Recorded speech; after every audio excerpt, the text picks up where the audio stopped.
So I'm here at the Silicon Valley Video Conference, and we're looking at this new Arri camera. Can you tell me about this camera? What is it? So this is the Alexa 35. It's our latest camera. It's a Super 35 sensor, but it's 4.6K. Although what we don't talk about enough is that our sensor is a custom sensor. So we actually have two signals coming off each photo site. One is a high gain that pulls up the shadows, the other one is a low gain that pulls down the highlights. And then we merge those signals in real time. So the data coming off this is actually 9.2K, and it's a really high dynamic range camera. It's 17 stops, 9.3 stops for middle grade of clip, so you almost can't clip this thing. It's pretty spectacular. And then the color is rock solid. We actually changed our color science recently. We had best in class color for cinema, but we rewrote all our color code, and it's better than ever. Perceptually, it almost looks like what your eye sees, which, if you start with that, you can then turn it into just about anything. So the color is really, it's pretty fantastic. Very cool. So I understand that the body of the camera costs around $100,000 and the lens is around $30,000. Is that? Lens is around 50. Body is probably 70 or 80. I'm not sure exactly. I'm more of the lens guy. But yeah, I mean, it's all custom stuff. The sensor is, no one else makes a sensor like this. And this lens is actually made for this camera to handle the dynamic range that the sensor can handle.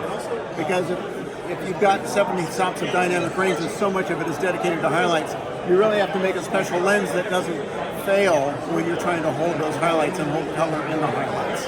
What is the frame rate it could shoot at? This will get up to 120, I believe. Wow. It depends on the mode. It records Arri RAW. It also records several flavors of ProRes, including ProRes XQ, which is optimized for HDR. And this really is, in a lot of ways, it's kind of designed for the future of HDR filmmaking, because the footage that you shoot now, you can remaster in 10, 15, 20 years for whatever displays will look like. And that's what we're always doing, is we're looking ahead to try to figure out where everything's going and get ahead of it. Very cool. Show another cool shot from the front here. Any other cool info about the camera you want to share?